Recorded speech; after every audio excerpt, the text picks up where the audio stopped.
Quando manifestei a meu amigo Nustan o desejo de visitar essa casa de saúde particular, dedicada especialmente a loucos, ele não disfarçou um gesto de mau humor.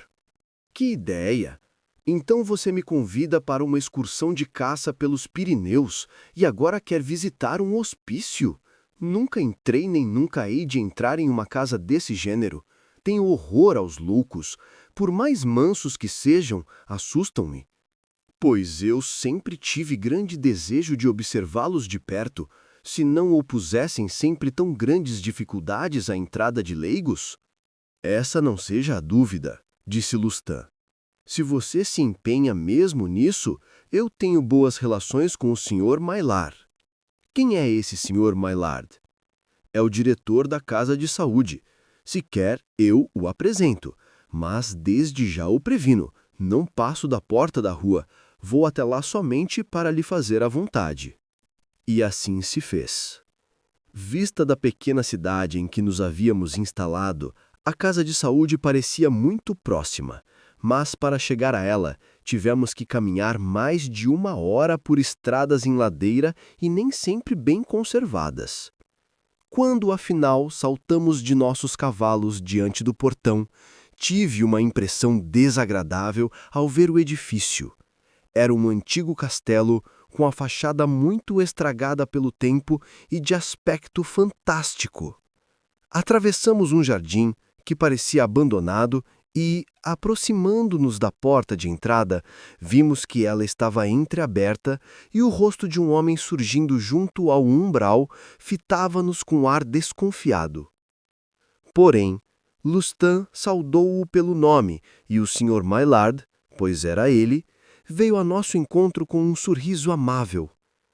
Era um homem de alta estatura, com maneiras de fidalgo e muito cortês, a despeito da expressão grave e autoritária que parecia ser-lhe habitual. Meu amigo apresentou-me, expôs-lhe meu desejo de visitar o estabelecimento e, desde que o Sr. Maillard lhe assegurou que tudo me facilitaria de bom grado, alegou um compromisso urgente e retirou-se. Então, o diretor fez-me entrar para um vestíbulo exíguo, mas muito limpo, e onde, entre outros objetos denunciando gosto apurado, vi livros, quadros e instrumentos de música. Quando entramos, uma moça de rara formosura estava sentada ao piano e tocava um trecho de Bellini. Ao ver-me, deteve-se e saudou-me com graça perfeita. Estava vestida de luto e seu rosto pálido parecia marcado por um profundo desgosto. Tinham-me dito em Paris que essa casa de saúde fora uma das primeiras a adotar o tratamento pela doçura. Toda a violência física fora banida, e era mesmo raro que se mantivessem os loucos presos em cubículos. Recordando essas informações, examinei atentamente além da moça. Seria ela uma das internadas? Havia em seus olhos um fulgor tão singular. Falei-lhe, tendo o cuidado de dizer apenas as banalidades menos capazes de exaltar ou contrariar uma demente. Ela respondia-me com palavras perfeitamente sensatas e mesmo com inteligência notável, mas eu já havia lido bastante sobre loucos para saber que não nos devemos fiar nessas aparências. Quando um criado trouxe refrescos e a moça, com uma breve saudação, retirou-se do vestíbulo, dirigia ao Sr. Maillard um olhar tão francamente interrogatório que ele protestou. Não, não, essa moça é minha sobrinha. Peço-lhe que me desculpe, como sei que os loucos aqui andam livremente. Andavam, corrigiu tristemente o Sr. Maillard. Como? Exclamei sinceramente contristado. Será possível que tenha renunciado a seu método que tanto ouvi elogiar? Sim, infelizmente fui forçado a isso há já algumas semanas. A prática é, afinal de contas, o melhor dos mestres e obrigou-me a voltar à velha rotina. Que pena! Eu o lamento ainda mais do que o senhor. Teria tanto prazer em mostrar-lhe como aplicava meu método que, a princípio, parecia produzir os melhores resultados. Como deve saber, O que caracteriza, em geral, os loucos é uma ideia fixa, uma mania. Pois bem, em vez de contrariar essas manias, eu fingia aceitá-las, por mais absurdas que fossem. Por exemplo, um de nossos doentes tinha a ideia fixa de que era um galo. Que fazia eu? Servia-lhe os alimentos numa lata, colocada no chão, no galinheiro, e chamava-o assim. Pi, pi, pi, venha cá, aqui está seu milho. E isso era bastante para acalmá-los e curá-los? Não, mas juntávamos a essa aquiescência distrações variadas, música, dança, ginástica, jogos. Às vezes encarregava um louco de vigiar outro, fingindo ter inteira confiança em sua habilidade. Isso dava resultados maravilhosos. E não os prendia? Muito raramente. Apenas nos casos de acesso de fúria. Então era preciso isolá-lo para que os outros não fossem contagiados. De resto, em regra, não aceitamos aqui loucos furiosos. Mas, como lhe disse, acabei por ter tão dolorosas provas de que esse sistema era perigoso. Pois estou surpreendido, atalhei com sincera tristeza. Tinham-me dito exatamente o contrário. Ah, meu amigo, suspirou o Sr. Maillard. O senhor é ainda muito moço. Ainda acredita em tudo quanto lhe dizem. Mas vamos jantar. Depois o farei visitar todo o estabelecimento e explicar-lhe-ei o novo sistema. Ah, então adotou um sistema novo? E de resultados prodigiosos, o mais eficaz dos sistemas até hoje imaginados.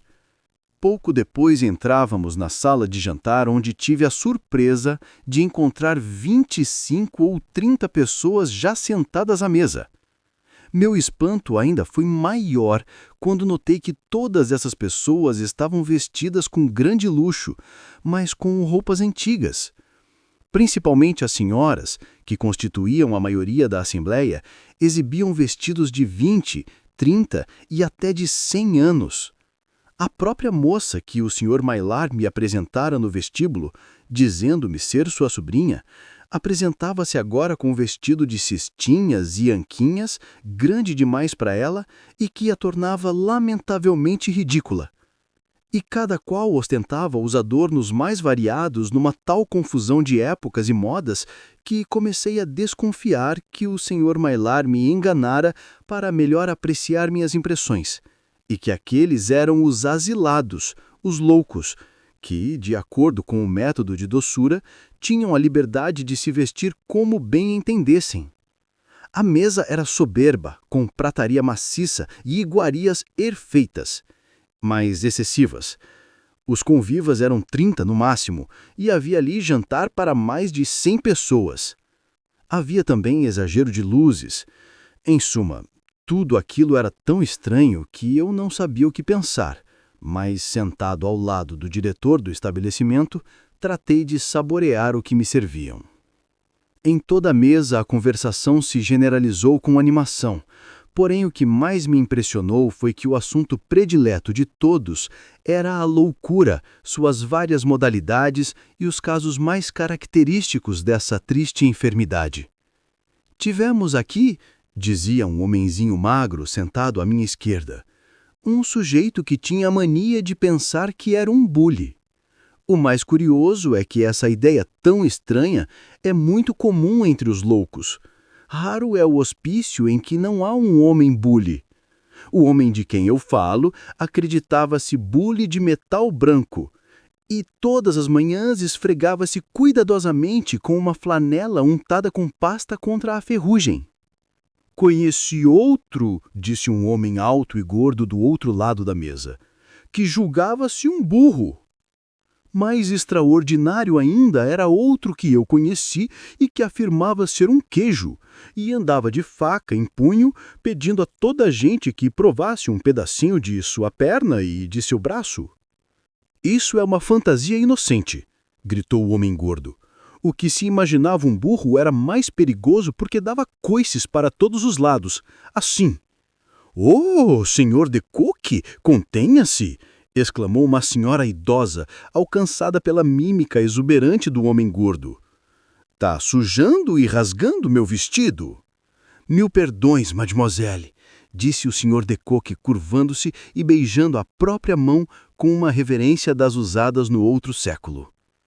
Não tendo mais dúvidas, voltei-me para o senhor Maillard e ia gracejar sobre o modo como tentar enganar-me, mas justamente neste instante ele tomou um ar misterioso para me dizer em voz baixa: "Quando acabarmos de jantar, eu levarei à câmara forte onde estão os meus doentes. Não quis mostrar-lhes antes da refeição, com receio de que a emoção lhe cortasse o apetite." "Como?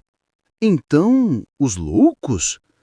"Estão lá embaixo, em lugar seguro onde podem ser submetidos ao regime que lhe falei." Não pude continuar. Pouco além, um homem muito vermelho, para contar que conhecera um louco que se julgava uma garrafa de champanhe, meteu um dedo na boca e retirou-o subitamente com tal habilidade que imitou perfeitamente o espocar de uma rolha de vinho espumante. Em seguida, franzindo os lábios, começou a imitar o silvo do champanhe que transborda da garrafa. "Senhor Boulard", disse severamente o diretor, "ficar-lhe-eia muito obrigado se mantivasse com mais comedimento." O senhor Boulard calou-se imediatamente e ficou ainda mais vermelho, visivelmente mortificado pelo vexame de ser assim chamado à ordem. Mas depois de refletir um instante, resolveu protestar e, erguendo uma taça com um ar de grande dignidade, começou: senhor diretor, tenha paciência, mas eu não admito." Não pude ouvir o resto da frase. Sua voz foi subitamente abafada por uma série de gritos agudos, verdadeiros uivos, que vinham não sei de onde. Confesso que senti os nervos profundamente abalados por essas vociferações. Porém, ainda maior foi a impressão sobre os convivas do Sr. Maillard.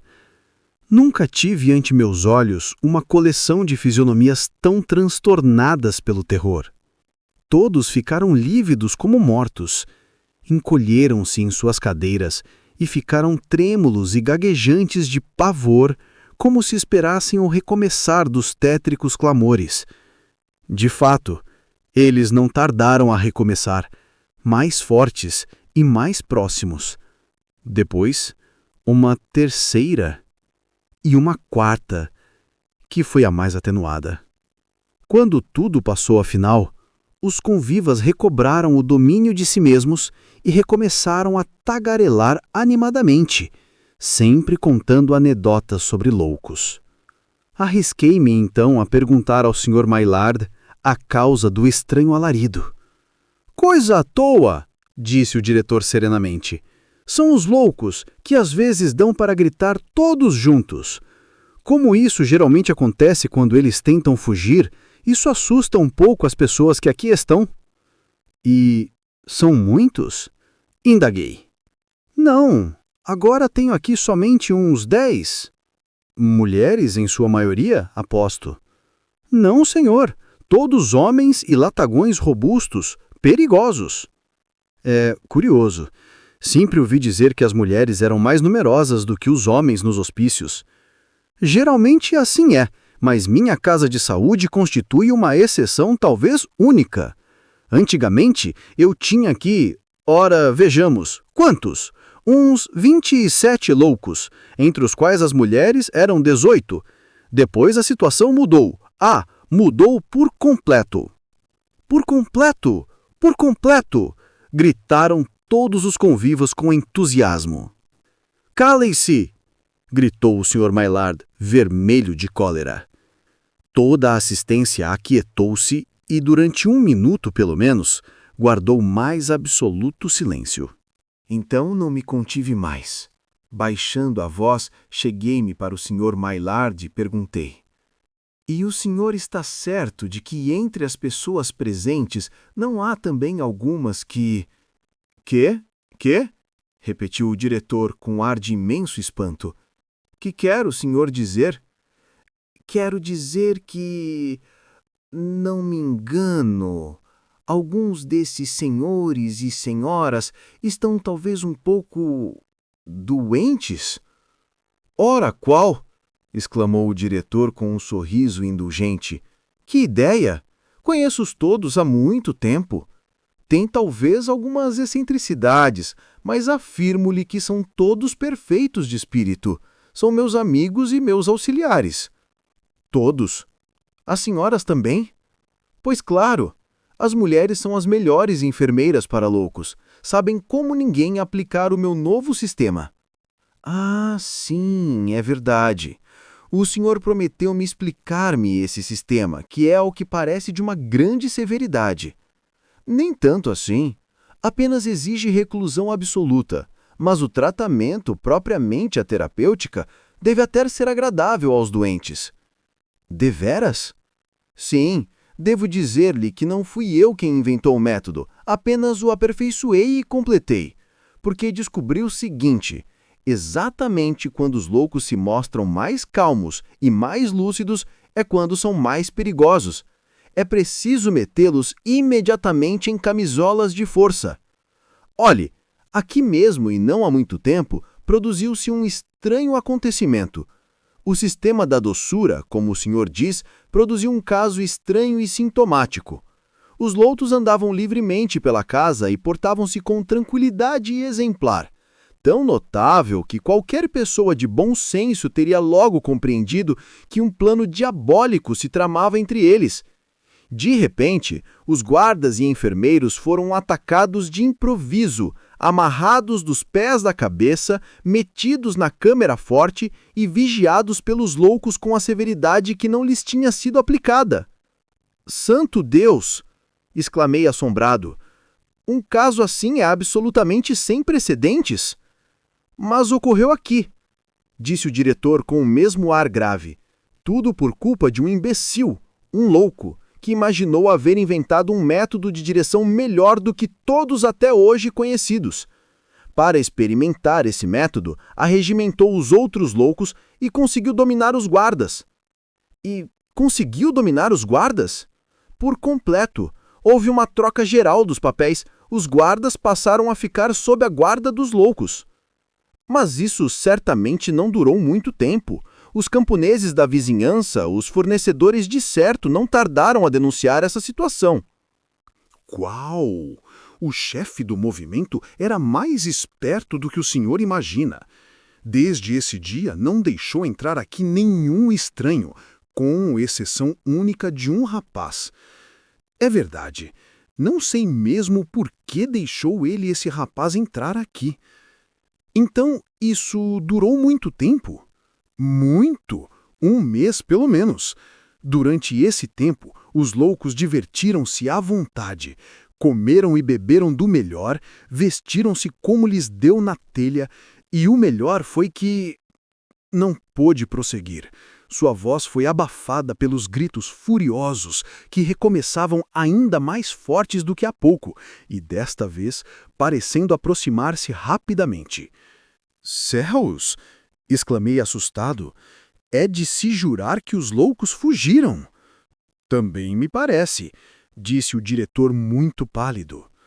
De fato, as vociferações ouviam-se agora do lado de fora, e as portas e janelas foram sacudidas, como se várias pessoas singularmente fortes pretendessem penetrar na sala. Seguiu-se uma indescritível confusão. Com grande surpresa para mim, o Sr. Maillard abandonou sua cadeira e meteu-se debaixo do aparador. Os demais convivas corriam assustados ou mantinham-se petrificados pelo terror.